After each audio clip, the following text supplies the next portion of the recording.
بسم اللہ والصلاة والسلام علی رسول اللہ۔ آج کا جو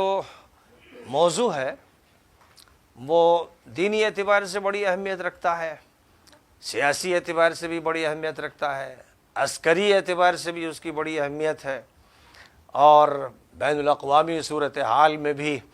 آج اس کی اہمیت ایسی ہے کہ دنیا کا کوئی بھی قابل ذکر چینل ایسا نہیں ہے، کوئی اخبار ایسا نہیں ہے جس میں اس کی گرما گرم خبریں نہ آ رہی ہوں۔ ہمیں ایسے موقعوں پر یہ بات یاد رکھنی چاہیے کہ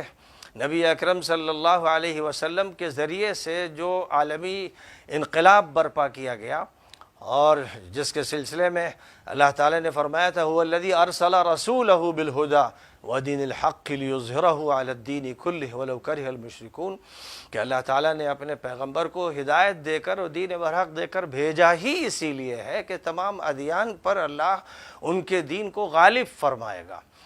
تو یہ بات جو قرآن پاک میں کہہ دی گئی ہے بالکل قطعی بات ہے، اس سے یہ سمجھ میں آ گیا کہ اللہ تعالیٰ نے جب یہ فیصلہ فرمایا کہ آدم علیہ السلام کے لیے اسلام کو منتخب کیا گیا اور تمام انبیاء کے لیے اسلام کا انتخاب کیا گیا، اور گویا دنیا کے ہر خطے میں اللہ تعالیٰ نے اسلام کا حکم فرمایا، اور پھر ان الدین عند اللہ الاسلام کہہ کر مہر لگا دی گئی کہ تا قیامت الاسلام ہی اللہ کا دین ہے۔ اور میں کبھی کبھی گفتگو میں یہ کہتا ہوں کہ اصلاً یہی دین ہے جس کا کہیں یہودیت نام رکھ دیا گیا، کہیں عیسائیت نام رکھ دیا گیا، سابعیت نام رکھ دیا گیا، یہاں تک کہ ہندو مذہب کا جو نام اختیار کیا گیا وہ بھی غلط ہے۔ سناتن دھرم صحیح ہے، اس ملک کا جو ویدک دھرم ہے وہ سناتن دھرم ہے، اور سناتن دھرم کے وہی معنی ہیں جو الدین القیم کے ہیں،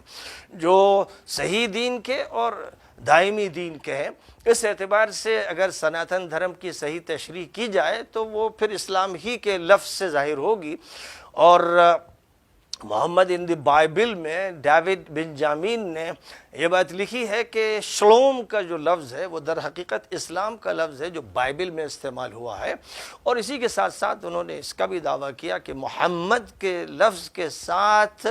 بائبل میں ذکر رسول اللہ صلی اللہ علیہ وسلم کا موجود ہے، اور اناجیل میں احمد کا لفظ استعمال ہوا جس کا قرآن پاک میں بھی تذکرہ فرمایا گیا ہے، اور اناجیل کی جو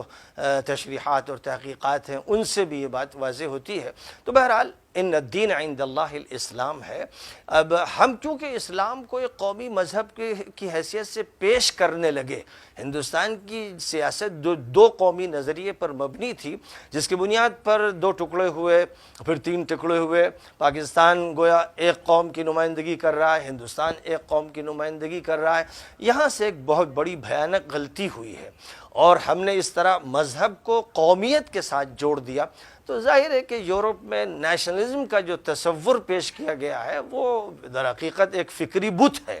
اور اس فکری بت کو اگر تسلیم کر لیا جائے تو پھر مذہب کی حقیقت بھی باقی نہیں رہتی ہے۔ تو ہمیں اس حقیقت کو اپنے ذہن میں رکھنا چاہیے کہ اسلام جو ہے وہ تمام جغرافیائی حدود سے اور تمام نسلی حدود سے اور جن چیزوں سے لوگوں میں تفریق ہوتی ہے اس سے بلند ہے۔ وہ تو صرف surrender to the will of God جو ہے اس کا نظریہ پیش کرتا ہے۔ اس لیے ایشور کہیے یا اللہ کہیے یا لارڈ یا گاڈ کہیے، ہر شکل میں ہم اس مالک کا تصور پیش کرتے ہیں جو یکا و تنہا ہے، اور اس کے ساتھ سب کا رابطہ ہونا چاہیے۔ تو اب اس مقصد کی خاطر نبی صلی اللہ علیہ وسلم نے جزیرۃ العرب میں جو انقلاب برپا کیا، آپ نے فرما دیا تھا کہ یہ یہی نہیں ٹھہرے گا، رومن امپائر فتح ہوگی اور پرشین امپائر فتح ہوگی۔ جب کسریٰ کو آپ کے مرض الوفات میں مارا گیا تھا تو آپ نے فرمایا کہ ہلاک کسریٰ فلا کسریٰ بعدہ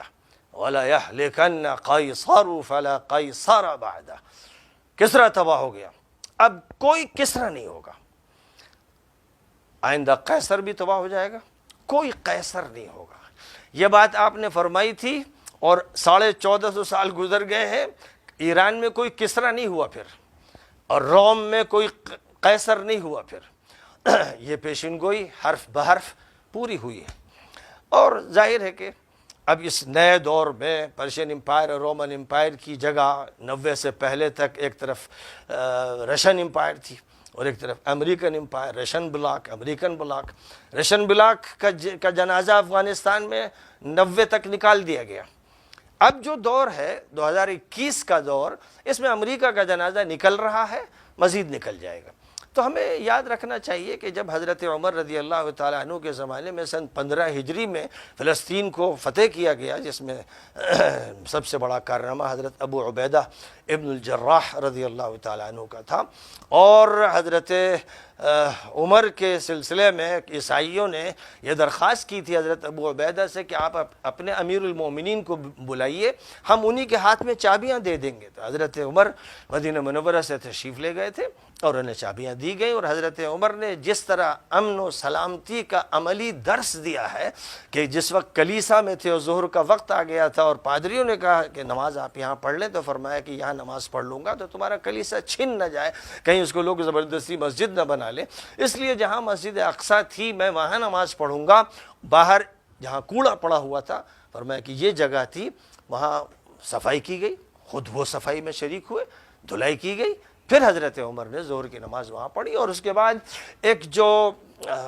معاہدہ ہوا، اس معاہدے میں جو حضرت عمر نے گویا ان کے ساتھ معاملہ کیا، وہ ایسا سلامتی کا اور امن کا اور عطا اور نوازش کا تھا کہ جس کی کوئی مثال نہیں ملتی، کہ فاتح قوم اس طرح مفتوح قوم کو سویلین رائٹس دے، ہیومن رائٹس دے، اور پرسن اللہ ان کا منظور کرے، ان کو پورے اختیارات دیے گئے، اور یہ کہ ان کا کلیسا محفوظ رکھا جائے گا، ان کی مذہبی جو رسومات ہیں وہ محفوظ رکھی جائیں گی۔ تو اسلام نے ہر جگہ یہی کیا ہے، اور اس کی وجہ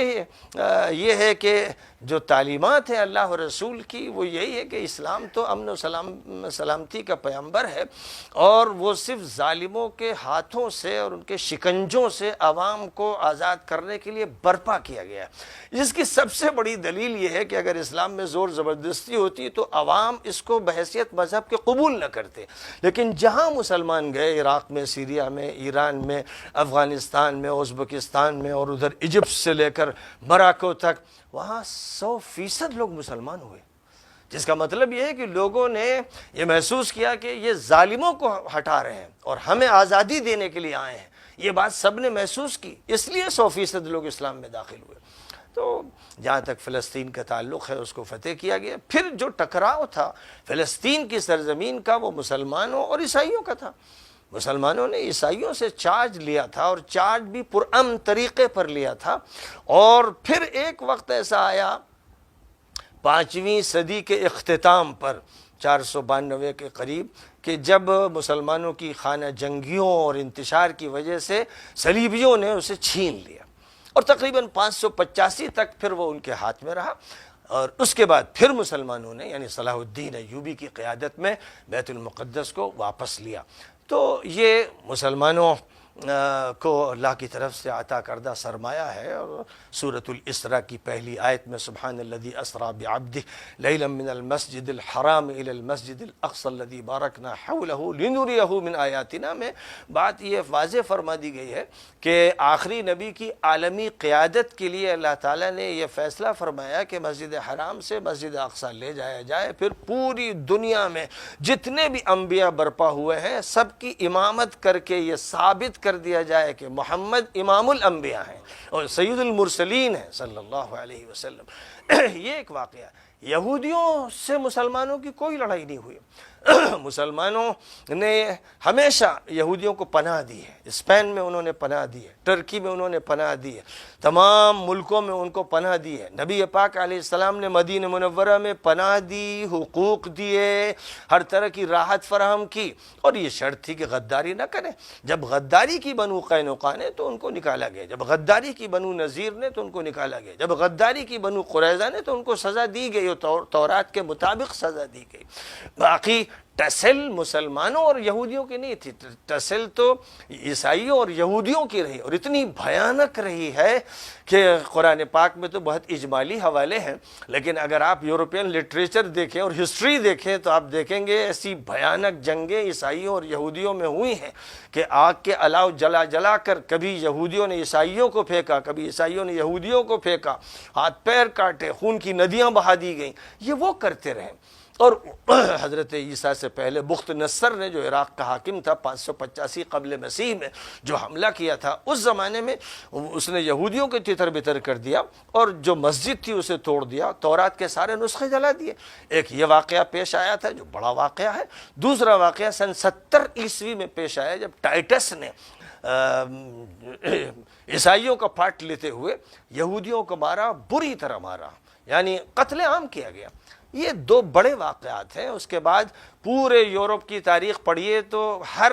ملک سے، جو یورپ میں ممالک ہیں ان میں سے ہر ملک سے قتل عام یہودیوں کا کر کے نکالا گیا ہے۔ آخری مثال ہٹلر کی ہے جرمنی میں، جس نے ان کو بڑی تعداد میں مارا۔ مسلمانوں نے ہمیشہ ان کے ساتھ جو معاملہ کیا، رحم دلی کا کیا، ہمدردی کا کیا، انسانی حقوق کو ملحوظ رکھا، اور بالخصوص اسپین سے جو لوگ نکالے گئے اور وہ ترکی میں آ کر آباد ہو گئے تو ترکی حکومت نے ان کو تحفظ عطا کیا۔ اب کیسی عجیب بات ہے، کتنے غدار، کیسے بدعہد، کیسے خائن ہیں۔ اور کیوں نہ ہو جب حضرت موسیٰ کو انہوں نے ستایا، بچڑے کی پوجا کی، اور حضرت موسیٰ نے فرمایا کہ اللہ کا حکم ہے کہ جو بھی شریک تھے اس بچڑے کی پوجا میں انہیں ذبح کر دیا جائے۔ تورات کہتی اور تلمود کہتی ہے کہ 3000 یہودیوں کو حضرت موسیٰ نے انہی کے بھائیوں کے ذریعے ذبح کروایا جزیرہ نما سینا میں۔ یہ تاریخ ہے ان کی، اور تلمود اور تورات میں بے شمار قصے بیان کیے گئے ہیں ان پر عذاب الہی کے۔ تو ایسی قوم جس پر عذاب آتا رہا، اور قرآن صرف نہیں کہتا ہے، تورات کہتی، تلمود کہتی، اور بعد کی پوری تاریخ کہتی۔ مسلمان ان کو تحفظ دیتے رہے۔ اب ظاہر ہے کہ ان کو یہ چاہیے تھا کہ وہ مسلمانوں کی رعایت رکھتے، حق ان کا ادا کرتے، کسی فلسطینی کو نہ چھیڑتے، ناجائز جگہ پر نہ آتے، لیکن وہ بڑا منحوس تھا برطانیہ کا وزیر خارجہ بلفور اور ادھر روس کا لینن، جنہوں نے یہ طے کیا کہ ہم یہودیوں کو فلسطین میں آباد کریں گے۔ ارے تم ہوتے کون ہو؟ تمہیں کس نے یہ اختیار دیا؟ تم 1 انچ زمین کے مالک نہیں فلسطین کے، تو تم کسی غیر کو لا کر فلسطینیوں کو نکال کر ان کا قتل عام کر کے کیسے بسا دو گے؟ لیکن برطانیہ کے جرائم سے بھری تاریخ سے ہم ہندوستانی خوب واقف ہیں۔ لاکھوں انسانوں کو یہاں ذبح کیا گیا ہے۔ یہی برطانوی تھے جنہوں نے 50,000 علماء کو دلی سے مراد آباد تک ہر درخت پر سولی دے کے لٹکایا تھا، اور انہوں نے پورے بنگال کو تباہ کیا تھا، وہاں لوٹا تھا۔ تو یہ جو قومیں ہیں، یورپین قومیں جن میں سر فہرست برطانیہ، یہ قائم ہوئی ہیں انسانی لاشوں پر، اور ایسا لگتا تھا ان کی جنگوں کے دوران کہ آدم خور بھیڑیے نکل آئے ہیں جو انسانوں کا خون چوس لینا چاہتے ہیں۔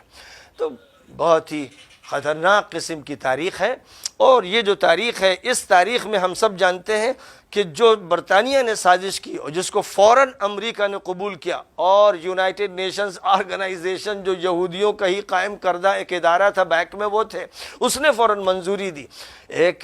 ایک ناجائز زمین پر ایک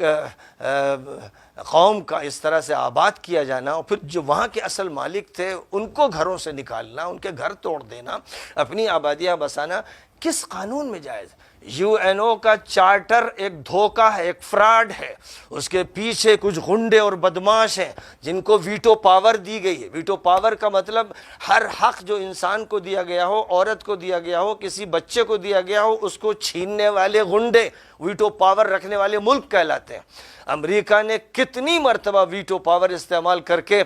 فلسطینیوں پر ظلم کو موقع فراہم کیا، اور پوری دنیا میں، کبھی ویتنام میں، کبھی صومالیہ میں، کبھی افغانستان میں، کبھی عراق میں، کبھی سیریا میں، کبھی لیبیا میں، کبھی یمن میں، ظلم میں جو سب سے زیادہ شریک رہا ہے وہ امریکہ ہے، اور امریکہ کے ساتھ برطانیہ۔ اس اعتبار سے یاد رکھنا چاہیے کہ اسرائیلی حکومت ناجائز ہے، ان کا کوئی نہ تاریخی حق ہے نہ مذہبی حق ہے، اور مسلمانوں نے ان کے ساتھ جو معاملہ ہر دور میں اکرام کا کیا اور حقوق کی ادائیگی کا کیا، کاش کہ وہ یہ سبق پڑھتے کہ ہمیں بھی ان کے ساتھ یہ معاملہ کرنا چاہیے، نہ ان کی زمین ہمیں چھیننی چاہیے، اور نہ ہمیں کسی ایسی ناجائز حکومت کو قائم کرنا چاہیے۔ یہودیوں میں جو ربائی کہلاتے ہیں، عام طور پر کالا کوٹ اور کالی پینٹ پہنتے ہیں اور کالا ہیٹ پہنتے ہیں، اور 2 لٹیں وہ لٹکاتے ہیں، یعنی ان کے ہاں یہ روایت ہے کہ حضرت موسیٰ کی سنت ہے، اور داڑھی رکھتے ہیں سب کے سب پابندی سے۔ یہ اسرائیل کی حکومت کو حرام کہتے ہیں، اور یہ کہتے ہیں خدا کی لعنت ہے اسرائیل، اور جب تک کہ ان کے نزدیک جب تک کہ مسیح نہ آ جائیں، ان کے مسیح نہ آ جائیں، اس وقت تک حکومت کا قیام حرام قرار دیا گیا ہے تورات میں اور تلمود میں۔ اس لیے یہ زائنسٹ ہیں، یہ بدماش و مجرم اور خبیث لوگ ہیں، وہ یہودی کہتے ہیں، جو امریکہ میں ہیں، برطانیہ میں ہیں، خود اسرائیل میں ہیں، وہ احتجاج کرتے ہیں، یعنی فلسطینیوں کے ساتھ کھڑے ہو جاتے ہیں۔ تو حق بالکل واضح ہے اور ایک ناحق حکومت قائم ہے، اور پھر جو جرائم اس کے ہیں، جس طرح وہ ظلم کرتے ہیں اور عمارتوں کو اور ان کی چھتوں کو وہاں رہنے والے بچوں، بوڑھوں، عورتوں پر گرا دیتے ہیں۔ ظاہر ہے کہ آدم خور بھیڑیے یہ کر سکتے ہیں، بلکہ وہ بھی نہیں کر سکتے۔ یہ تو ایک ایسی خونی تاریخ ہے جس کو لکھنے کا کام صرف یہودیوں نے کیا ہے، اور اس میں UNO، امریکہ اور برطانیہ، خاص طور پر فرانس وغیرہ دیگر ممالک بھی اس میں شامل ہیں۔ اس لیے جب ان کی طرف سے انسانی حقوق کی بات کی جائے، یا حقوق نسواں کی، یا حقوق اطفال کی، اور ان کے دن منائے جائیں، تو سمجھ لینا چاہیے کہ ابلیسی چالیں ہیں، کبھی دنیا کو دھوکے میں نہیں آنا چاہیے اور کبھی ان کی اصطلاحات استعمال نہیں کرنی چاہیے۔ بہرحال اس موقع پر بہت ہی کم وقت میں نے چند نکات کی طرف اشارہ کیا ہے، اور ان کی حیثیت صرف عنوانات کی ہے۔ ہر عنوان کے تحت ایک مستقل تقریر کی جا سکتی ہے، اس وقت میں اسی پر اکتفا کرتا ہوں۔ وآخر دعوانا ان الحمد للہ رب العالمین۔